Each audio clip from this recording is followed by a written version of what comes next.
in the Department of Politics. His research interests concern the Republican tradition. He's written extensively, many different books. I'll only highlight one or two. He's written about Jean-Jacques Rousseau, but he's also written many times about Machiavelli, and I dare say that there will be some comment about Machiavelli tonight. Machiavelli is an important part of the course that they took. He's been a research fellow at the Clare Hall at Cambridge University, Jean Monnet Fellow at European University Institute, and a visiting member at the Institute for Advanced Study. He received his PhD at the European University Institute, and he tells me that he's actually been here in Princeton for 20 years now.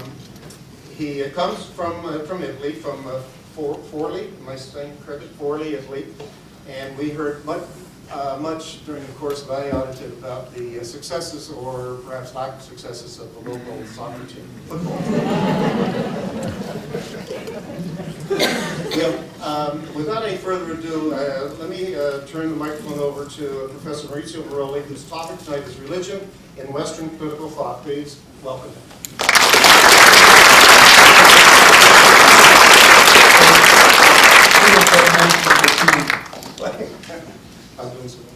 It's a great honor for me to have this opportunity to discuss about politics and religion, which is the theme in my courses here at the Art School, an institution that I got to know when I came here 20 years ago, so I have no time. Better of Princeton. The mic's not going to No.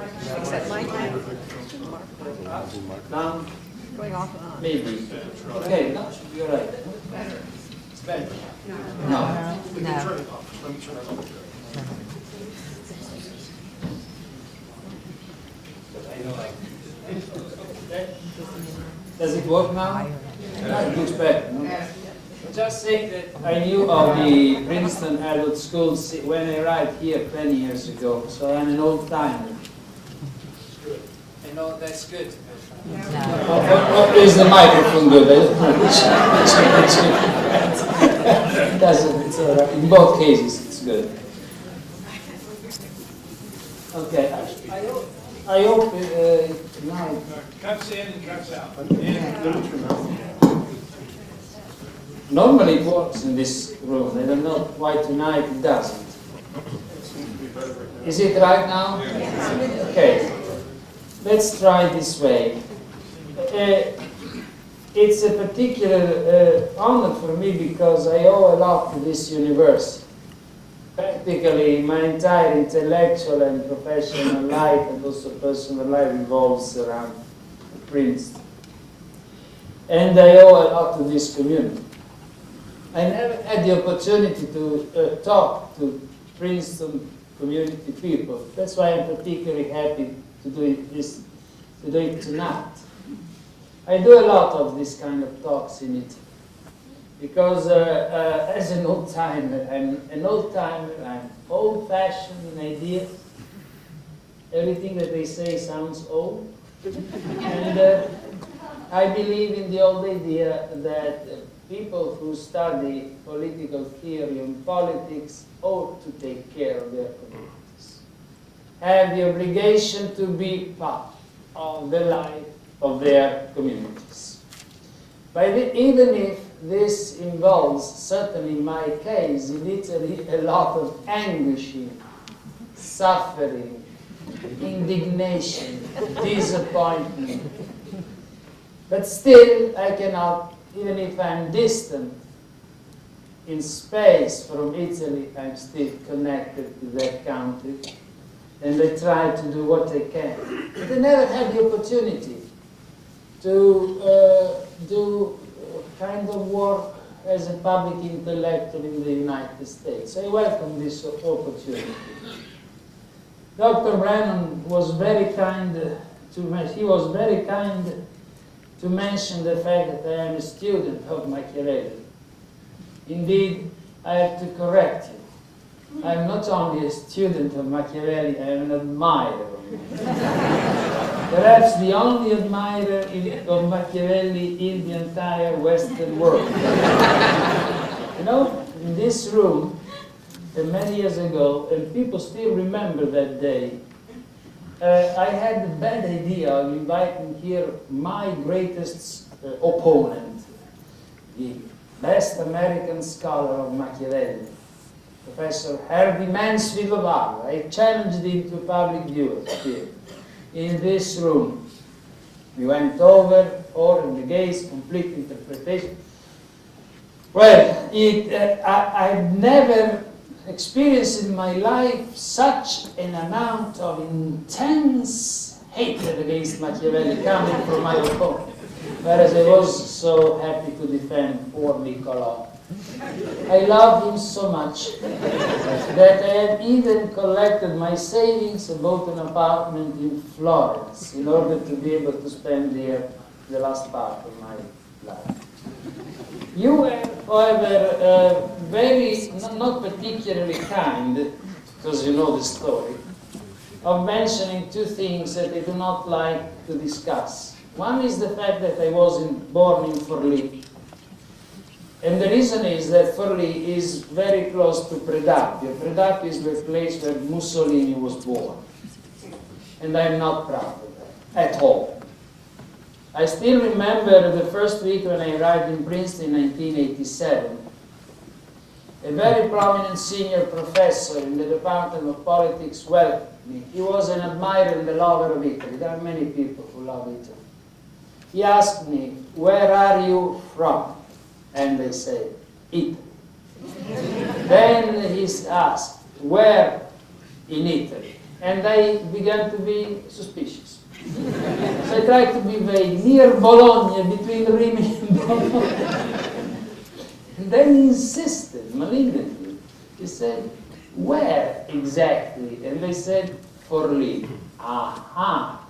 He said, "We know of another one who came from very near Forlì, and we are not very fond of him."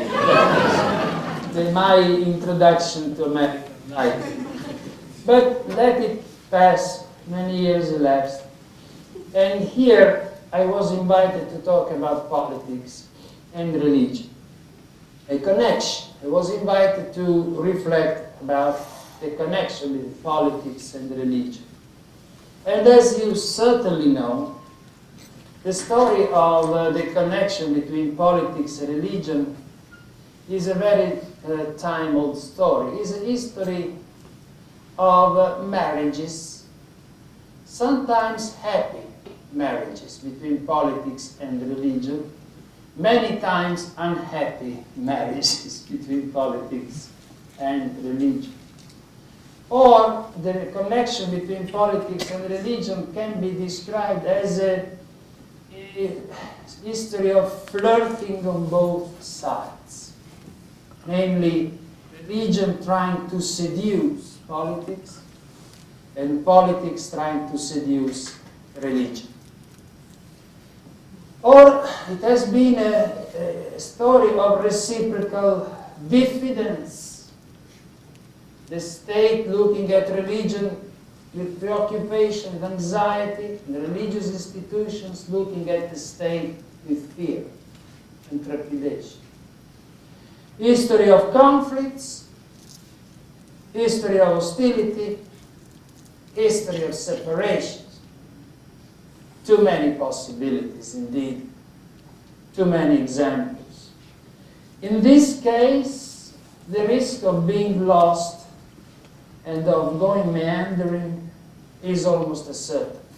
If I were to try to give you an example, treat all the possibilities of happy and unhappy marriages, flirting from both sides, seduction, diffidence, conflict, hostility, separation, would be an extremely confused and confusing lecture. So I try to simplify. And I will first describe the conventional theory of separation between politics and religion as it is accepted in the scholarship by scholars and by political institutions in Western democratic states. So I will describe the canon, the typical the most widely accepted conception of separation. Second, very rapidly, I will examine with you 4 possible connections that have existed in history. The first, when politics serves religion. Politics serves religion. When religion serves politics. Third, when politics becomes a religion.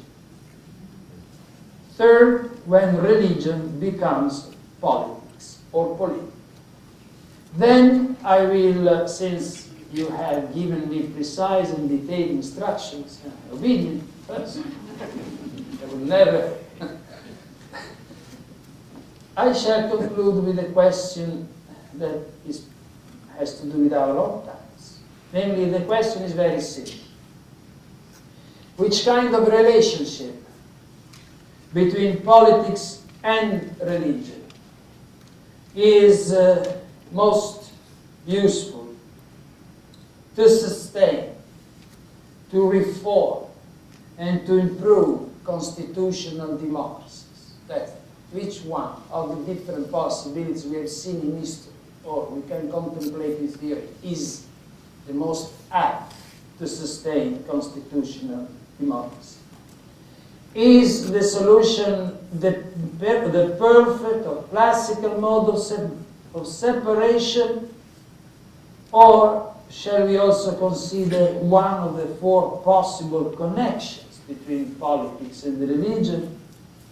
Or shall we perhaps invent or consider tonight a possibility that has not been frequently examined in the past?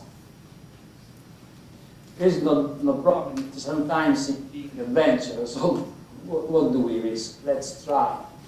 In any case, I think that this is exactly the question that worries us, or ought to worry us. The question of what kind of connection between politics and religion would help constitutional democracies. And when I say this, I want you to be aware that this issue is really central in scholarly and political and moral debates. And it's an issue that seems to be extremely, and is in fact, extremely divisive. The division between America and Europe now is around this thing. You have a more and more religious America and a more and more secular Europe. In America, politics is a more and more rich politics, political life, political rhetoric, political decisions have been so far in recent years, still are, more and more rich of religious connotations. In Europe, politics, states, governments seem to be successful in expelling religion from the public sphere. In fact, those who are lamenting the current state of affairs in Europe are the religious people. The Pope, first of all, he laments the fact that politics is expelling religion. In America, those who lament the state of affairs are the liberals, who lament the fact that religion is too important, has become too important in governing, inspiring, guiding political life in America. So let's begin. I assure you I will be extremely brief because even though I am a student and an admirer of Machiavelli, or precisely because I'm an admirer of Machiavelli, I hate cruelty. And the long lecture is, by my standards, a cruelty. So let's begin with the doctrine of separation. The classical doctrine of separation has been defined by John Locke in the letter on toleration, the end of the 18th century. The idea is very simple. It's an idea, the classical theory of separation between church and state, religion and politics, is an idea that comes from a religious preoccupation. Locke is not a secular, anti-clerical, anti-religious thinker. On the contrary, he's profoundly religious. Because he is profoundly religious, he wants the separation. And in fact, the separation goes like this. What is the goal of the state? The goal of the state, writes Locke, is the protection of the liberty, the life, and properties of individuals. The goal of religion is completely different. Is to help to attain the salvation of the soul in the afterlife. So state and religion have different goals. Second, the state can use sanctions that touch the body, the liberty, and the property. The states can send you to jail, can confiscate property, can take your lives, particularly in America, where there is that penalty. Religion cannot, or Locke. Religion can only use persuasion if it is true religion. Christ was a teacher, not a professor, a teacher. He taught with persuasion. It's different. The means of the state and the means of religion are completely different. Moreover, in the classical doctrine of separation, this civic ritual, these rituals of the state are only civic. No religious symbols, no priests. And if there are priests in civic ceremonies, imagine July 4th of July, if there are priests, they are not on the podium. Or if they are on the podium, they sit in the back. The same is true for religion in the theory of separation. Religious ceremonies do not allow for civic symbols in the pure theory of separation. You will never see the Pope in Rome carrying the Italian flag. Never. You will never see him allowing the President of the Republic to sit close to him in a religious ceremony. That's the separation. The idea is that the separation is good for both. Because states separated from religion do better than states that have not attained the separation from religion, because states that are not connected to a particular religion do not discriminate. Whereas states that are connected to a particular religion tend to discriminate those who do not belong to that religion. Religion separated from politics is better than a religion connected with the state. It's more believable. In fact, when my Catholic friends in Italy, they accuse people like myself, the secular, I'm not a believer, I have no religious faith at all. They accuse us of being hostile to the power, to the temporal power of the church. I respond, you should thank us for having taken away in 1870 in Italy the political power of the church. Because in this way we have forced you to be true to your mission. Never in history the Roman Catholic Church was in disgrace as it was in the 19th century when it had a political power. The Pope was the head of the state. Certainly the separation is better than the alternatives, and I examine them. First, the alternative of religion that uses political power. What do I mean by this? I mean that the priests, the prophet, they want the state to help them. They want the state to use the power of sanction, the law, to enforce God's law as they see it. The symbol of this is the priest who can count on the power of the state to help. Is the priest who is capable of promising rewards and punishment on this earth.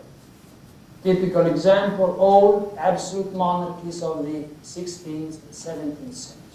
The church was able to ask the king to make religious law respected. The church did not have an army, did not have a sword, but they could use the sword of the sovereign and ask the sovereign to do the work of sanction. The obvious objection against the idea of religion that can count on the power of a state has always been that religion is a matter of faith. Faith has to do with believing in freedom.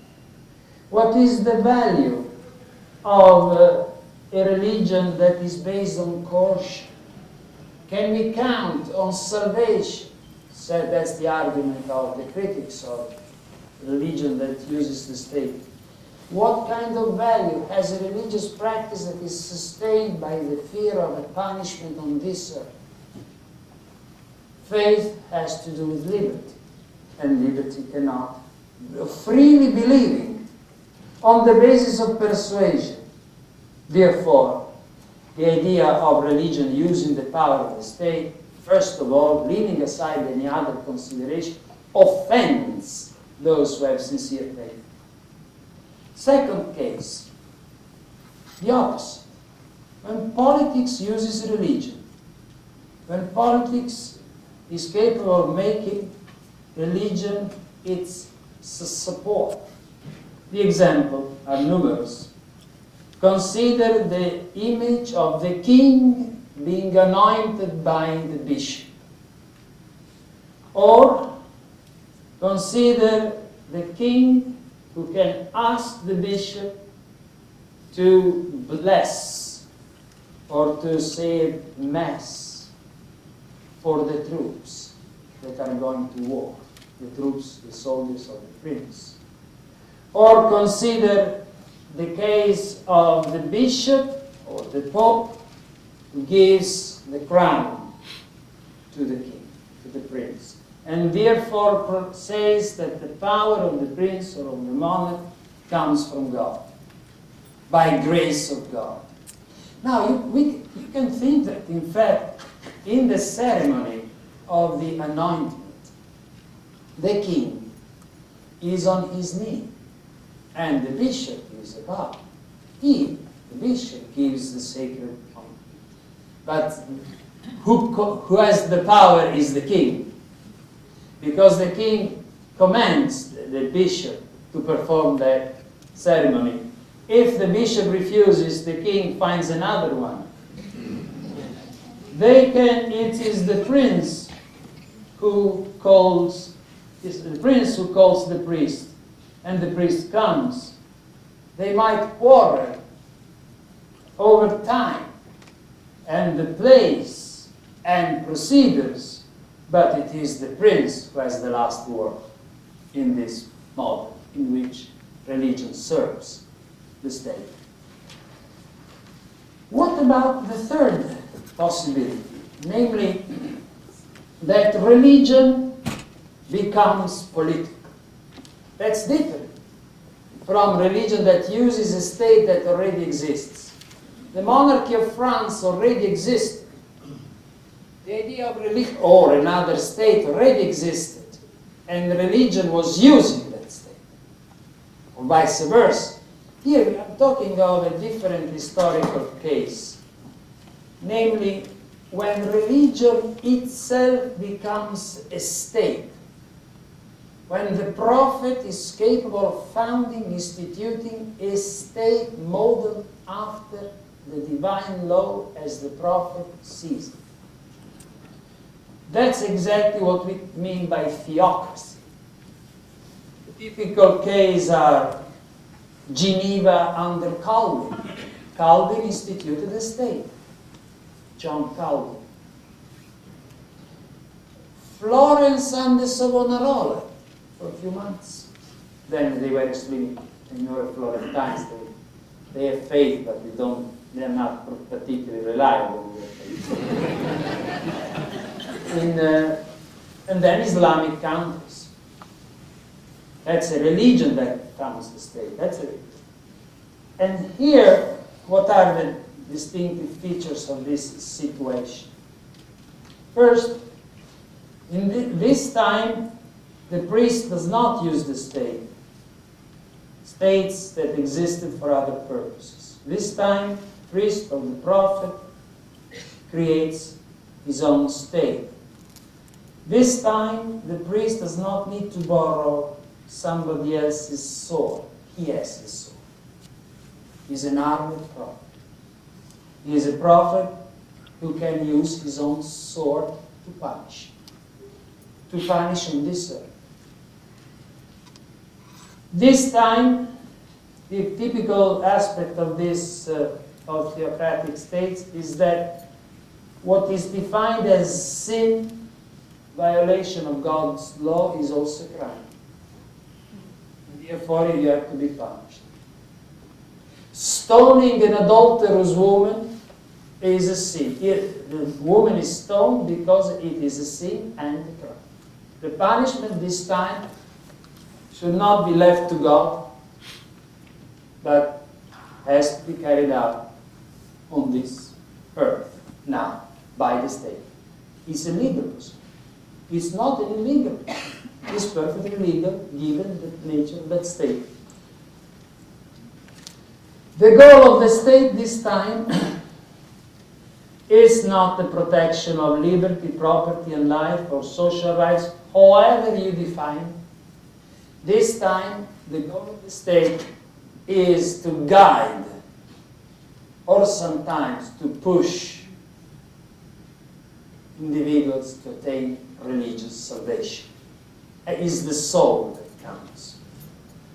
I want to stress that in theocratic states, I'm simplifying a little bit, but it's almost necessary, the goal that theocratic states pursue is not even moral perfection, as it was for Aristotle.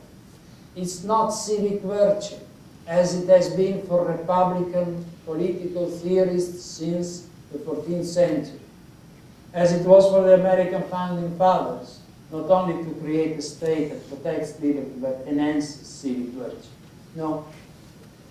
Here, in theocratic state, the goal is the salvation of the soul in the afterlife, as defined by the prophet, the religious prophet. The last model is when politics becomes religious. When politics attains some religious features or dimensions. I am referring here, just to give you the historical scenario, to totalitarian states, but not only to totalitarian states, also to democratic states in different manners. What do I mean by this? I mean that sometimes in history, political movements, political ideologies attain a religious connotation. What does it mean? It means this. It means that you have movements that create states that aim to and successfully achieve the goal of mobilizing not just loyalty, but devotion. Of states who are able to create millions of individuals who believe in the state, in the leader, in a manner that is similar to the way in which a believer believes in Christ or God. It's an intense devotion. It's a complete identification that translates in the readiness to die for the ideology, for the state. This is exactly what happened in totalitarian states like Italian fascism. Unfortunately, the theory of totalitarianism was invented in Italy. It's not Mussolini that learned from Hitler, it's the other way around. And I'm referring also to Soviet Union understanding and German National Socialism. What kind of regimes were there? Why were they religious? By analogy.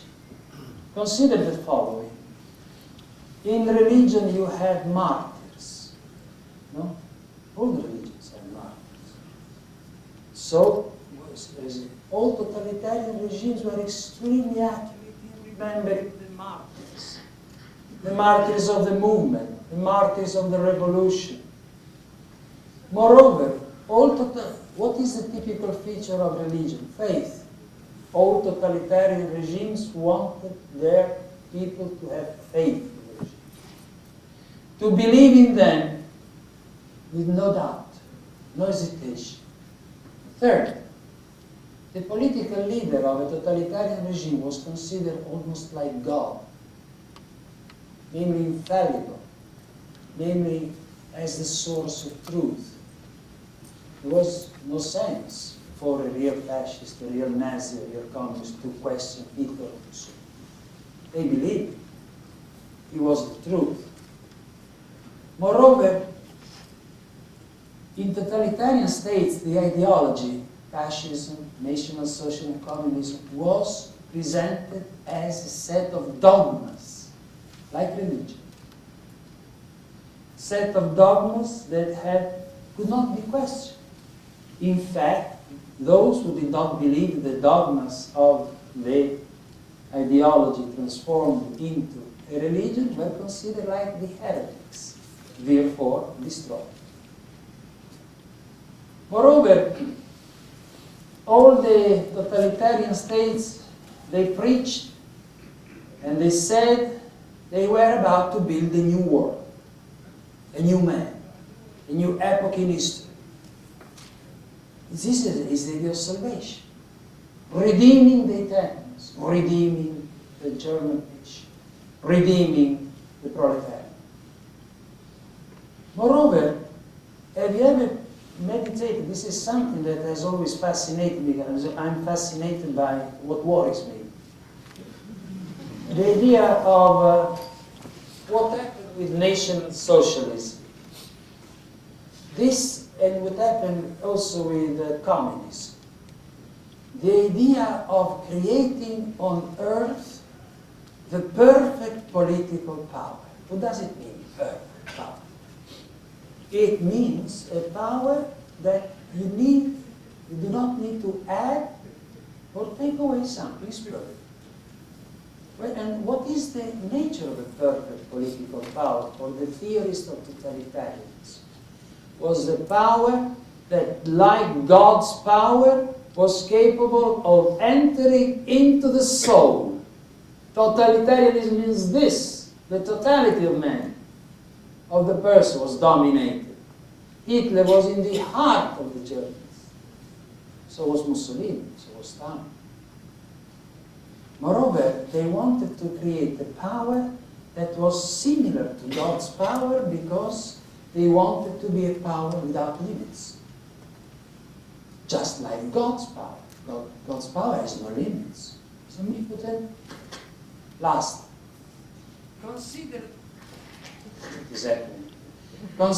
the fact that God is omnipotent because He is both invisible and can see everyone.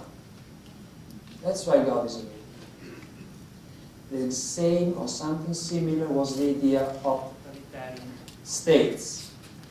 Namely, to create a power that was capable of seeing everyone. In fact, they had enormous systems of secret police, and at the same time, they did not want to be seen. That combination of secrecy and being able to see is the source of a perfect power. But this is similar to the power of God. There is one last aspect of the totalitarian project that gives you an idea of that mentality, namely to be able to create on earth the unthinkable, something that could not be believed, the creation of the absurd. That was done in the concentration camp. But if you can create on earth the absurd, the unthinkable, then you are really like God in that mentality. I said that also democracy has a religious connotation. Of course it has. In fact, Scott speaks of civic religion.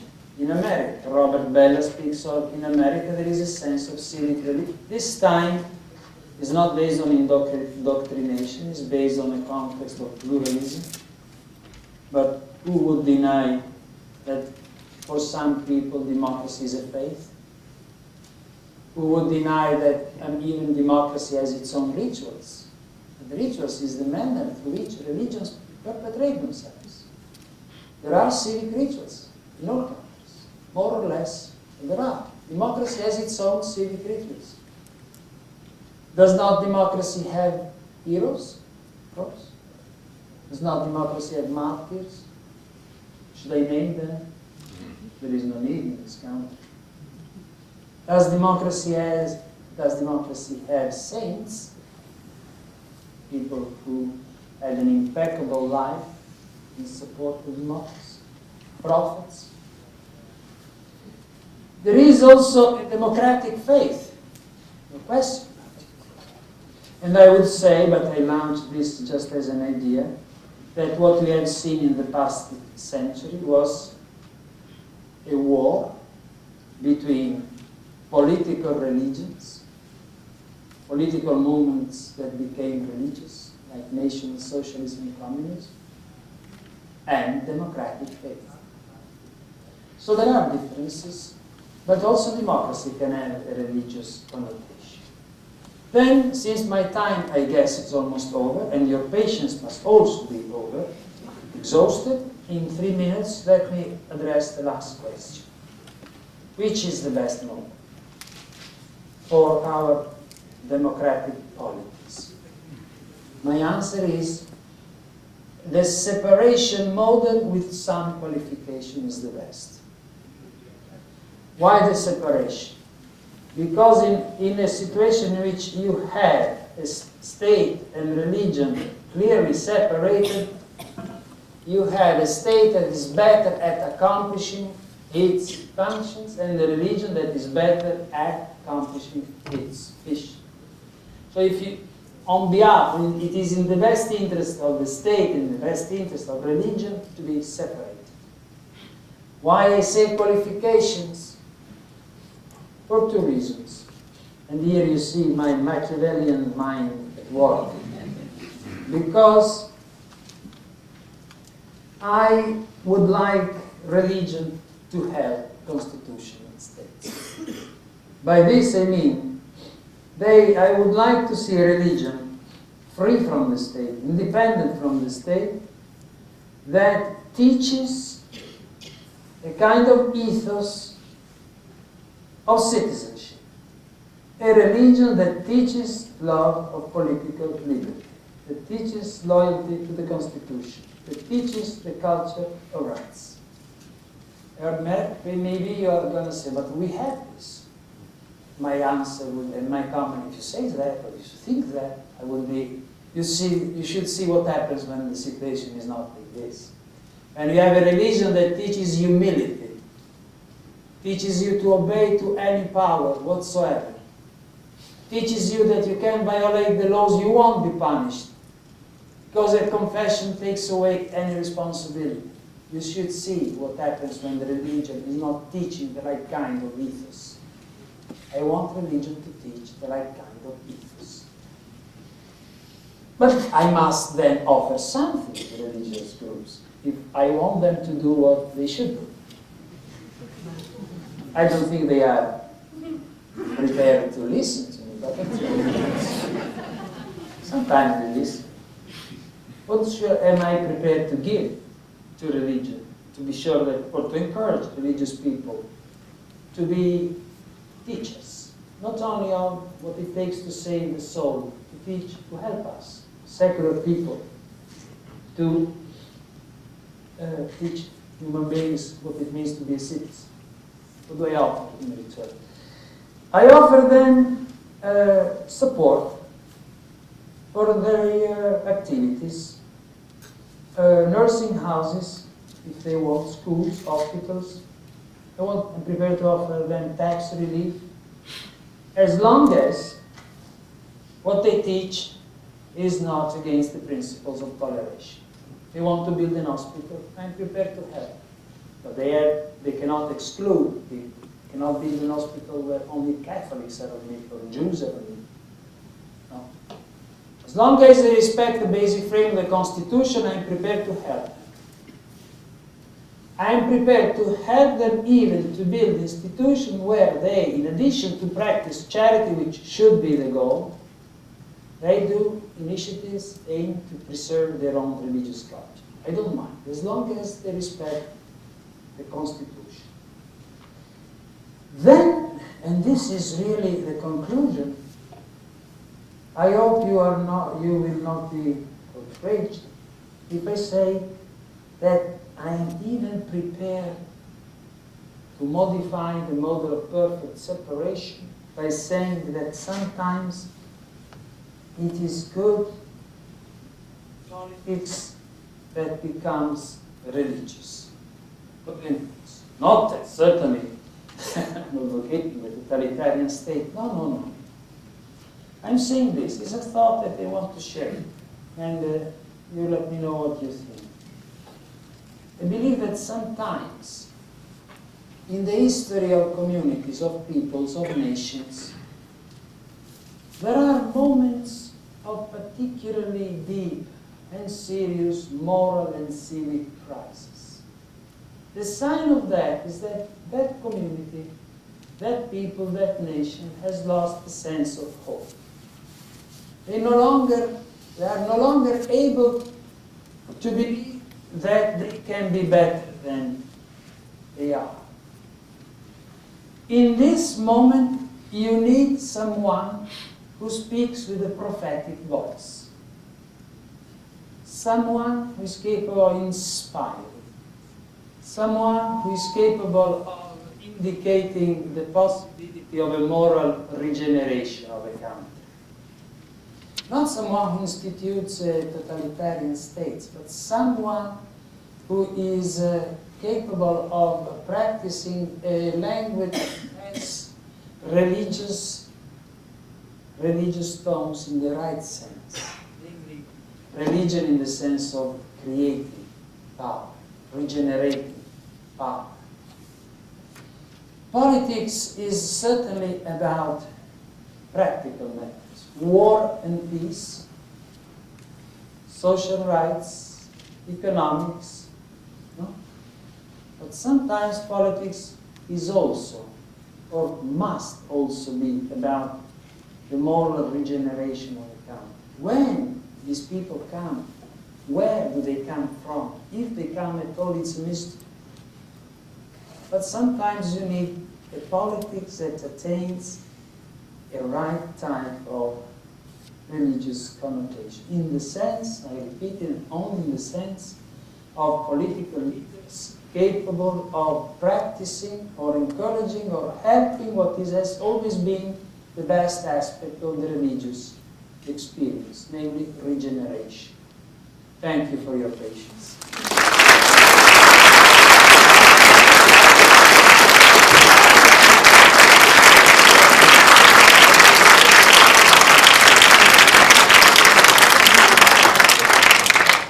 If there are questions, lamentations, accusations, indictments, malignities, please. Certainly we're a nation now with very little hope. Which of our political nominees do you think would be the person for the moral regeneration of our country? I made, since I came to this country, a commitment. Namely, since I'm not an American citizen, though that was a great mistake in my life, I should have become.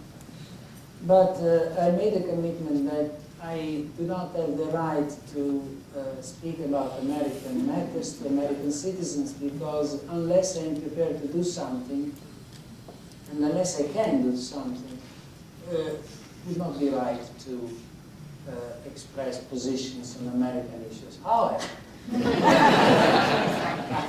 Right.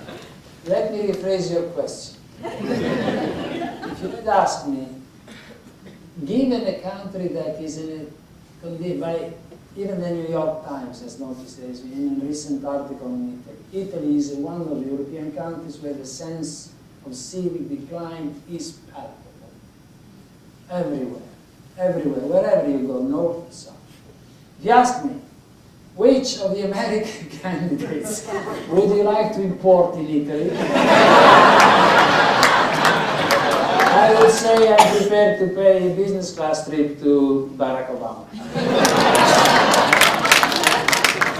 For this reason, because sometimes you need politicians that do this. And maybe Hillary Clinton is better at something else. Maybe the two together will be perfect. But sometimes that's exactly, you need this type of person.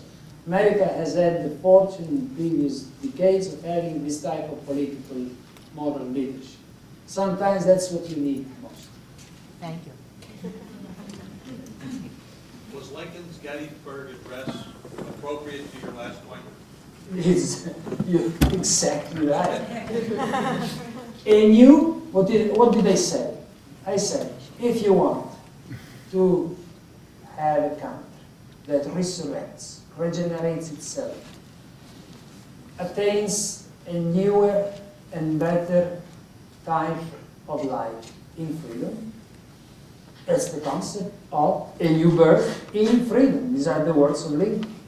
And remember that regeneration always takes the form of a rediscovery of forgotten principles, forgotten words, or abandoned practices. It's never, to my knowledge, has never been in history discovering something that is completely new. It's just remembering, going back. In fact, the two words that in Italian, renaissance is to be born again. Resurrection is the same concept. And Lincoln Gettysburg Address is perfection. And I think, you see, you were lucky. No? Think of it. Those words are an example of what I try to sustain in my amendment of the model of perfect separation. If you have politicians capable with their example, with the power of words to achieve that, why not?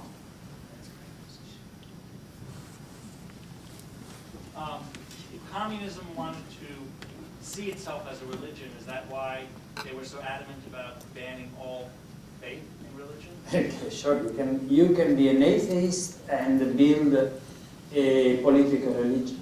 In that case, atheism replaces religion, or Marxism, Leninism becomes the new dogma, is the equivalent of the religious doctrine in religious states.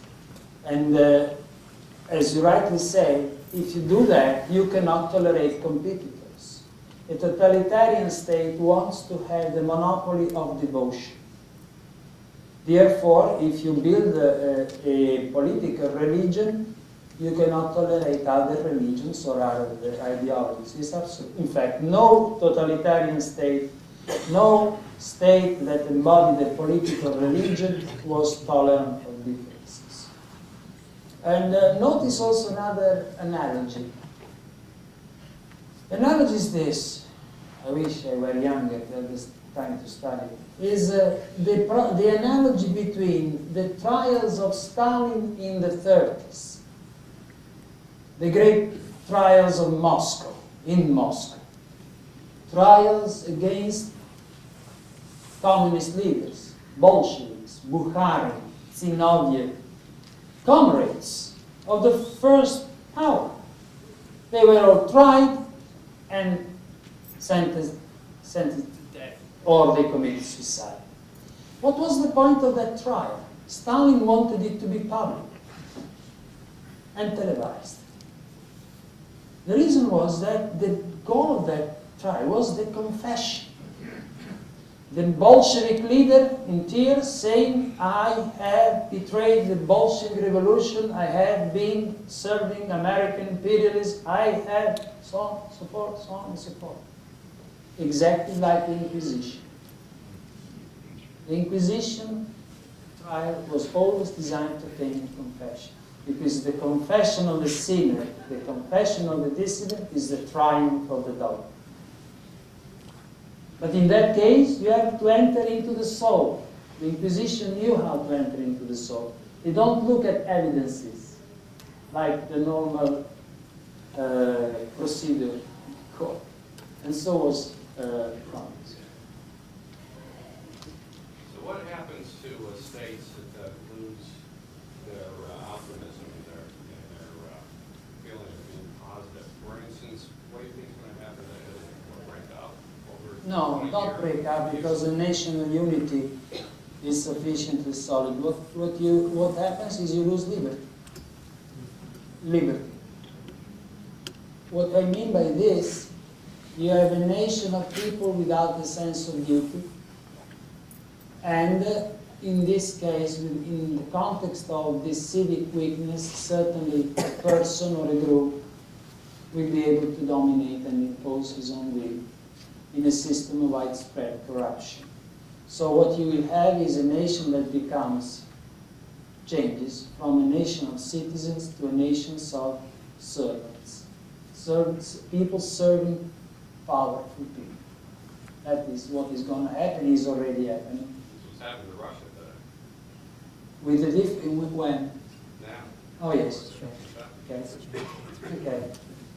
But you see, unless I'm a pure Machiavellian, as I said, and Machiavelli wrote that if you have a world, humanity, a community, a nation of weak people, morally weak, not capable of standing up, not able of expressing their loyalty to liberty, then it's very difficult. It's very simple to dominate them.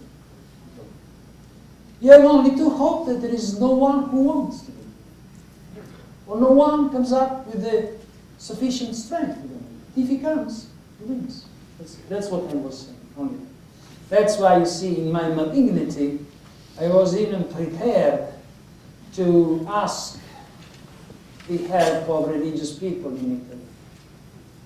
So far, I got a little success.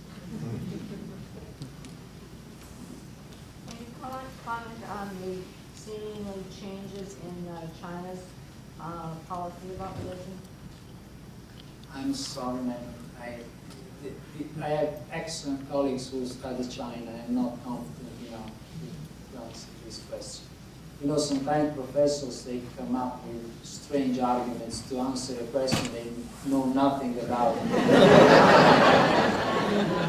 But if possible, I would like not to make a fool of myself, as long as I can.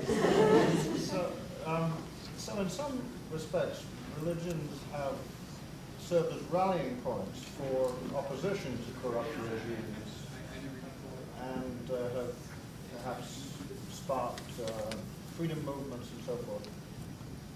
Do you see this as an appropriate role for religion, and one that's only possible when it's disconnected from the state, of course, in some degree? Or do you think this is kind of meddling in political affairs? Excellent. Well, I'm referring here to the only religious tradition that I know, namely Christianity. I think that if you read the Bible and the Gospel, you must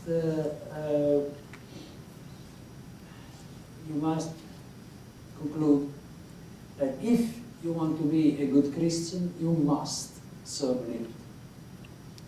And the theological reason is this: is it or is it not true that God has made man in his image and likeness? Certainly God is not unfree. I've never read that God being oppressed, or being servant, or being a slave. Therefore, you must assume that God wants us to be free. To exercise, first of all, moral freedom. And that is Jesus. Jesus has taught human beings to accept the moral law in freedom. That's the most important of all freedoms. Therefore, from the point of view of Christianity, the question would be, as I said once to a powerful cardinal, I asked him, how can you as a Christian justify the acceptance of forms of tyranny and totalitarianism? And from my point was not on the basis of the scriptures, but also on historical basis. There are considered just two cases, actually three. I don't want to exaggerate. One is the best account of liberation, of emancipation from oppression that we have in our cultural tradition is in the Bible, is the Exodus. Is the story of the Jews, slaves in Egypt, that reach the promised land. And they become free in the sense that they become a people when they freely accept the law of God. So in the scriptures you find a powerful account of delivering emancipation from political and social oppression. In fact, one of the greatest men who has ever lived in Princeton, doesn't work anymore, maybe here, has ever lived in Princeton, my friend Professor Michael Walzer has written a book called Exodus and Revolution. It shows you that most stories of emancipation come from the Exodus. Second example. I don't want you to become jealous, but republics were not invented in the United States, but in Italy. It's true. As for a change, I say the truth. No, I don't never do it with total commitment, sometimes. In the 13th and 14th century, some Italian cities were able to give themselves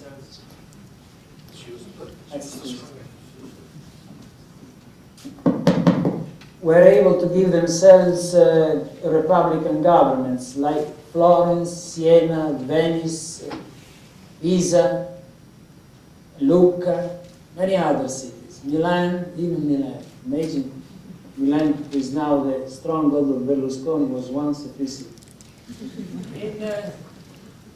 And the founders of the republican governments were all people who had the belief that if we are Christians, we must serve our country. And to serve means to take care. And to take care means to practice caritas. Caritas is a Christian value. Therefore, if you are Christian, you have to practice caritas, taking care of your community. What is the best way of taking care of your community? To make it free. And to preserve its freedom. So from Christian premises, caritas, if you go to Siena, you go to visit Palazzo Pubblico in Piazza del Campo. This is where the local government is. Go to see the fresco by Lorenzetti called The Good Government. You see that the highest virtue that inspires the good governor in a republican polity is caritas. And caritas, is it or is it not the central value of Christianity? Therefore, third case, in the United States of America. Either they were deists or they were Protestants. All founders were religious. And America was, as Tocqueville said, the most free and the most religious country. And the freedom was connected to their religiosity. So, This year we heard one of our presidential candidates, Mitt Romney, trying to reconcile his religion, his role as a religious person, with his role as a politician. And that was compared with John Kennedy's speech when he was running for president as a Catholic, doing the same thing. I'm wondering what observations you may have about how each man tried to reconcile the role of religion. In principle, you should not express your religious allegiance in public. Unless, as I was doing now, I'm lecturing on politics and religion. This topic was honest for me to declare to you where I stand. But in general, my ideal would be a presidential candidate who, if asked, are you a religious believer or not, he or she would respond, this is my private matter. Because in the moment I serve, I'm no longer a Catholic, if I am. I'm no longer a Protestant, if I am. I'm no longer a Jew. I'm not. I am the President of the United States. That would be my answer. In practice. In theory, can you be elected if you say that?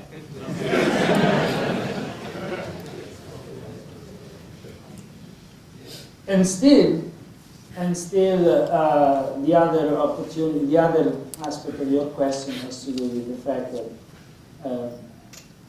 you can claim that you have another type of religion, namely that your religion is a faith in liberty. I guess if I were to run, I would answer in this manner. So I would end immediately, which means that some of my colleagues, they are very strong when they say we cannot allow religious beliefs and principles to enter in the public sphere. That's the language they use. Which means they cannot, my colleagues sustain that it's not good for democracy to have a person who comes and say, I'm against abortion because my religion compels me to be against abortion. My colleagues of liberal persuasion say that this is not accepted. My answer to this position is that, and so what? Namely, how can you stop that from occurring? How can you stop religious beliefs from entering into the public square, public discussion? What do? You police the borders of the public square? You can only say to a person who says, I am against abortion because of my religious principles. You can question the principles, question the consequences, question whatever you want. There is no way from preventing religion from entering into politics. There is no way.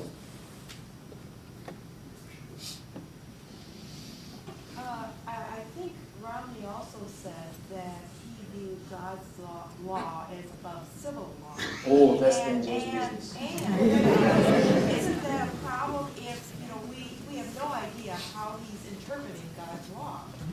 Right? And I think a few other politicians, including possibly our very president, would like to take a That's very dangerous. I would never vote for it.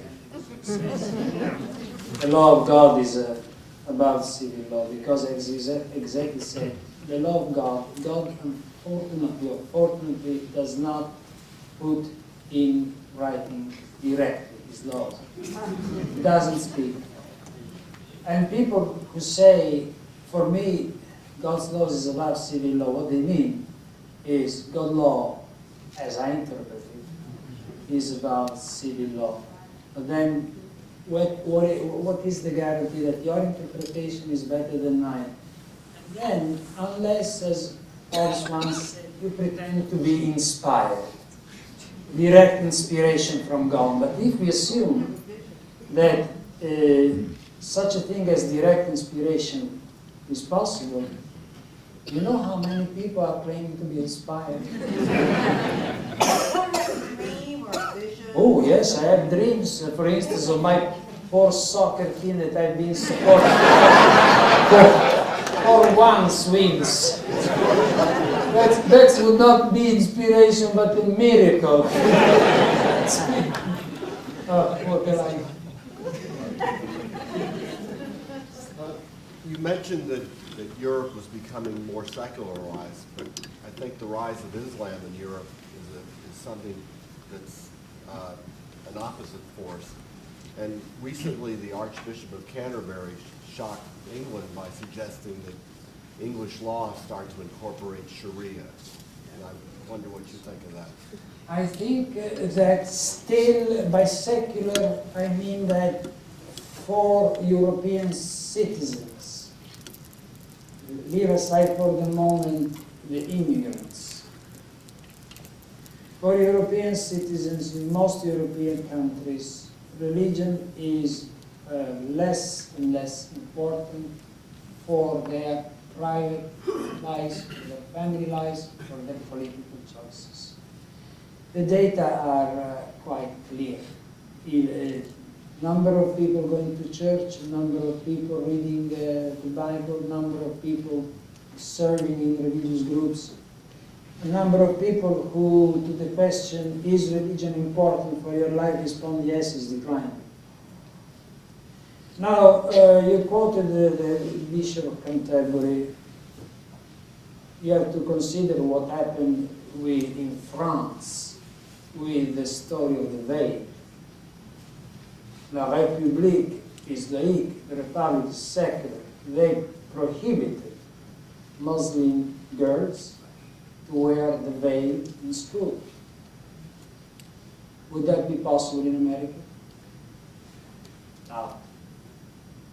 See, I mean, secular means that you put religion aside. In America, a candidate can say, for me, God is important. It's a source of inspiration. If a European politician would say that, he would be considered insane. See, it would be offensive. It would not be admired for that. Certainly religion is still important, but in comparison with America is much less important. Question of immigrants is another story, but they have not yet been able to change the secular dimension of European politics so far, and I doubt they will. They are worse than by undergraduates. They never stop. How would you characterize the relationship between the state and religion in Saudi Arabia versus Korea? It applies the same rules. You have to address it to my colleagues studying Near Eastern politics. You know one reason why I do not answer this question? Because unless I have a direct knowledge of documents in the original language, I do not speak. I think that sometimes one has to recognize limitations. They have, among other limitations, even that.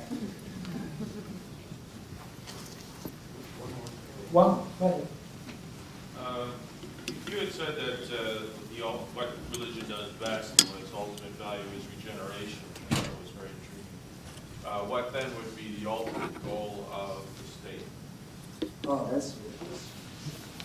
Sometimes state too. States, however you define them, are there. They exist to protect our lives, our properties, and our liberty. Then you can add a set of social rights, and we can agree or disagree on the extension and the content of rights. That's the idea. You can also say, and I would add, that democratic states, democratic republics like the United States and like Italy also have the duty to reproduce democratic and republican culture. Meaning, not to indoctrinate, but to teach. To teach the Constitution, to teach allegiance to political principles, because unless you have a democratic culture, you cannot expect to have democratic institutions. Unless you have a civic culture, you do not have a community of free citizens. So states have to do more. They have to keep alive civic culture. What is civic culture? It is simply the perception we are here, we are in a democratic country, we not only have rights, but also we have duties. That's civic culture. And states have to do that. The regeneration can be political, of course it can, but it's similar to the religious regeneration in this sense that sometimes civic culture does not pass automatically from one generation to another. In fact, scholars speak of the decline of civic America. Americans are less civic than they used to be. That's not my analysis, Professor Putnam of Harvard University. That's the moment when you need a regeneration. But how and who can do that? That's a long discussion. But sometimes you need it. You need a moral regeneration. A rediscovery is like a person who in the mid of in difficult times. He's capable of regenerating himself or herself. Not just by going to see an analyst, but by rediscovering who he or she really is. The same or something similar happens to Kant. That would be political regeneration. That's a difficult task. If you don't do that, you decline and you die. You die as a country, as a free country. You become something else. That's what happens. So it would seem to be a dynamic process, not necessarily the same in each No. generation. It can be different. Or the content can be different, but the shape is the same. If you change, if the Republican Party, the whole issue and platform that they were going through in the process, finding someone, was all religion. There was nothing about socially what they're going to do for the people, which is the area that you said should be separated. There was no discussion about any of that. All was religion. The other part is, if we have an election and we're going to have a debate, how can you have a debate if nobody debates? Which is the new standard with the Well, let me say this. You should consider yourself poor. By this, I have been witnessing American presidential debates over the last 2 elections. If you compare your debates with Italian debates on television, you should consider yourself the happiest man on earth.